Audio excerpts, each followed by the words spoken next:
मुख्यमंत्री डॉक्टर मोहन यादव ने mining conclave में लगी प्रदर्शनी का अवलोकन किया। प्रदेश में औद्योगिक निवेश को आकर्षित करने के लिए बेजान पत्थरों पर की गई कारीगरी से बनी मूर्तियों और पत्थर शिल्प पर की गई नक्काशी के बाद बने पत्थर उत्पादों की विभिन्न जिलों के माइनिंग वेस्ट उत्पादों की प्रदर्शनी लगाई गई। यस भारत ने खरे स्टोन्स के संचालक राजू खरे एवं अन्य प्रतिभागियों से बात की। कटनी अपने आप में विविधताएँ समेटे हुए हैं और एक ऐसे ही एग्जीबिशन में हम यहाँ पर पहुँचे हैं। राजू खरे जी से हम बात करेंगे। ये जो एग्जीबिशन लगी है और ये जो हम आर्ट देख रहे हैं, स्टोन स्टोन की आर्ट देख रहे हैं, इसकी क्या विशेषता है और किस तरह से आप काम करते हैं और इसकी डिमांड कैसी है? ये सैंड स्टोन जो है सालों सालों से सैंड स्टोन निकलता आया है। इसी के लाल किला और बड़े बड़े पुराने मंदिर जितने भी ये सैंड स्टोन के ही बनते हैं। अपने आसपास के जो पुराने मंदिर हैं वो कटनी के पत्थर से बने हुए हैं, सैंड स्टोन से। और कटनी के अलावा भी मध्य प्रदेश में बहुत जगह सैंड स्टोन निकलता है। हमारा जो काम है वो लगभग राजस्थान पैटर्न पे काम होता है। हमारे पास कारीगर जो है राजस्थान के, कुछ आज के समय की मशीनें भी हमने लगा रखी हैं और हम पूरे मध्य प्रदेश में गवर्नमेंट के काम लेते हैं, नगर निगम के और पर्यटन विभाग के, उनका काम करते हैं। और रिसोर्ट में और बड़े बड़े बिल्डर लोग भी हमसे पत्थर सैंड स्टोन खरीदते हैं। ये अपना प्लांट कहाँ पर लगा है? प्लांट कटनी से 8 किलोमीटर यहाँ पे लमतरा इंडस्ट्रियल एरिया है, वहाँ पे हमारा प्लांट लगा हुआ है।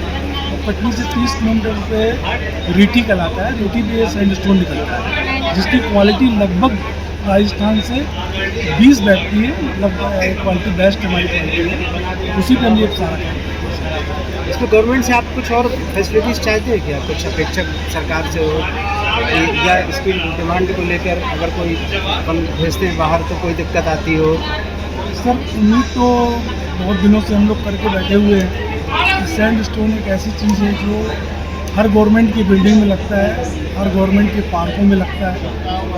यदि गवर्नमेंट चाहे तो ये कर सकती है कि सैंड स्टोन को थोड़ा सा महत्व दे। अगर तो जितने भी गवर्नमेंट के काम होते हैं उसमें जो राजस्थान से सैंड स्टोन आता है उसकी जगह वो मध्य प्रदेश का या कटनी ज़िले का जो भी काम हो रहा है उसमें सैंड स्टोन का उपयोग कर सकते हैं। इसमें कोई सब्सिडी का भी प्रोविज़न है क्या? नहीं, सब्सिडी इसमें कुछ भी नहीं है जी, बल्कि इसमें पहले GST नहीं था, हैंडीक्राफ्ट में अब GST लगने लगा।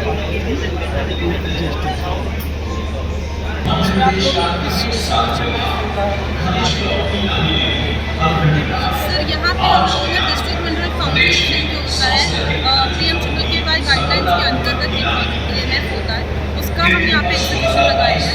इस एग्जीबिशन में हम ये बता रहे हैं कि हमने DMF फंड एक वेलफेयर फंड होता है जो कि खनिज प्रभावित क्षेत्र जो होते हैं उनके बेटरमेंट के लिए रहता है। तो हम यहाँ पे आपको कुछ उनमें से बहुत सारे प्रोजेक्ट्स हैं जो ऑल ओवर दी MP सब सैंक्शन किए गए हैं CM के द्वारा। तो हम यहाँ पे उसमें से कुछ बहुत अच्छे प्रोजेक्ट्स जो हैं उनको हम यहाँ पे शोकेस कर रहे हैं।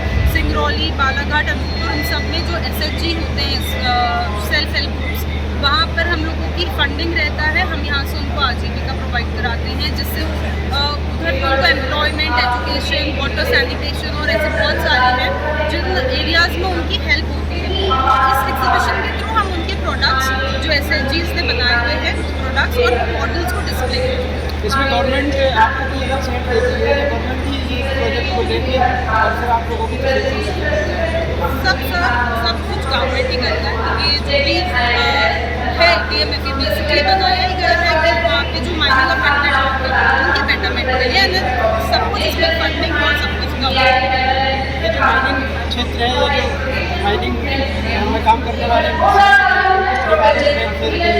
क्या आप लोग इसी क्षेत्र तक सीमित रहते हैं या दूसरे क्षेत्रों में भी आते हैं? यहाँ पे बहुत सारे क्षेत्र हैं यार। अभी तो हम जैसे MP की बात करें तो हम इसमें पूरे MP को कवर करते हैं। तो MP के हर डिस्ट्रिक्ट में ये काम होता है यहाँ पे ओवरऑल। जहाँ पे भी ज़रूरत होती है, जो भी प्रोजेक्ट्स में उनको हेल्प होती है, यहाँ पे हम लोगों को उनकी हेल्प होती है इस प्रोजेक्ट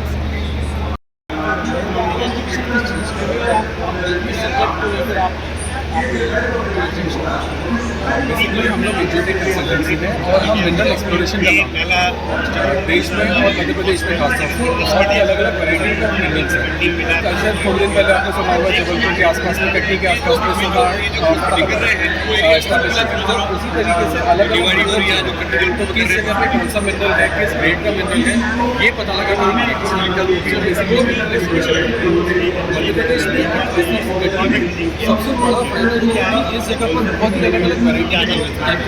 जैसे अगर भोपाल एक तरीके से हमारी राजधानी उस तरीके से हम बोल सकते हैं, कटनी कहीं ना कहीं हमारी खनिज निराशा है। तो एक ही जगह कटनी में आप देख सकते हैं अलग अलग तरीके से बॉक्साइट है, लाइमस्टोन है, डोलोमाइट है। थोड़ा सा हम जबलपुर की तरफ बढ़ते हैं तो इस्लामाबाद के पास में आयरन और मैंगनीज है। तो ना सिर्फ मध्य प्रदेश में बल्कि कटनी में भी एक ही जगह पर बहुत ही अलग अलग तरीके की मिनरल्स हैं। मिनरल एक्सप्लोरेशन का जो काम है पहले गवर्नमेंट ऑफ इंडिया GSI के तौर पर थी। अभी हमारी सेंट्रल गवर्नमेंट ने एक बहुत ही अच्छा इनिशिएटिव लिया है। पिछले 2 साल से प्राइवेट एजेंसीज जो है उन्हें भी यहाँ पैनल किया गया है कि आप भी आगे आएँ और नए नए मिनरल्स की खोज करें, जिसमें मध्य प्रदेश और छत्तीसगढ़ में हमारी जो कंपनी है इंजोटेक, ये इकलौती कंपनी है जो कि गवर्नमेंट ऑफ इंडिया से नोटिफाइड है। हम ऑलरेडी एक्सप्लोरेशन प्रोजेक्ट्स में काम कर रहे हैं, जहाँ पर हमने छतरपुर के पास में अभी रॉक फॉस्फेट की खोज करी है और उसके अलावा नंदवारा, कैमूर, अमानगंज, गुलमौर के पास में हमने नए लाइमस्टोन के भंडार ढूंढे हैं। कटनी में भी कर रहे हैं। सरकार आपको कैसे सपोर्ट करती है? फिर जैसे कोई मिनरल आप उनको खोज के देते हैं, कई तरह के मिनरल होते हैं, कुछ ऐसे भी होते हैं कि जिनके बारे में आप नहीं सुना गया और अचानक से कोई नया मिनरल सर सरकार कैसे सपोर्ट करती है? सबसे पहली चीज़ तो ये है कि जो एनमेट के गवर्नमेंट ऑफ इंडिया जो प्रोजेक्ट्स देते हैं तो इसकी पूरी फंडिंग केंद्र सरकार के थ्रू होती है। तो सबसे पहला जो मेन इंपॉर्टेंट चीज़ होती है कि इकोनॉमिक पार्ट, तो वो सेंट्रल गवर्नमेंट हमें उसमें हेल्प करती है, पूरी फंडिंग गवर्नमेंट के थ्रू होती है। उसके अलावा मशीनरी प्रोक्योर करने में या दूसरे जो लैब्स हैं, गवर्नमेंट फैसिलिटीज़ है, गवर्नमेंट बोलती है कि अगर आपके पास में लैब्स या मशीन्स नहीं आप हमारे पास में भेजिए, तो मशीन्स को लेकर के सरकार हेल्प कर रही है, प्रोजेक्ट्स को लेकर के सरकार हेल्प कर रही है। और रेगुलर हर 2 महीने 3 महीने में geological survey of India, Bharat सरकार, खनिज मंत्रालय रेगुलरली ट्रेनिंग्स भी ऑर्गेनाइज करा रहे हैं कि आप आइए, अपस्किल होइए, हम पैसा लगाने के लिए तैयार हैं, हम आपको काम देने के लिए तैयार हैं, आप आइए आगे। कटनी में आपकी कंपनी ने किया अभी? हाँ सर, अभी हमारा रिसर्च टीम जी कटनी में हमने करीब अभी 2000 हेक्टेयर से ऊपर के ब्लॉक में लाइमस्टोन खोज करके निकाला है। जैसे ही इसका एक्सप्लोरेशन हो जाता है तो ये ऑप्शन के लिए चला जाएगा, फर्दर नए सीमेंट प्लांट्स और आ सकेंगे फिर इस एरिया में।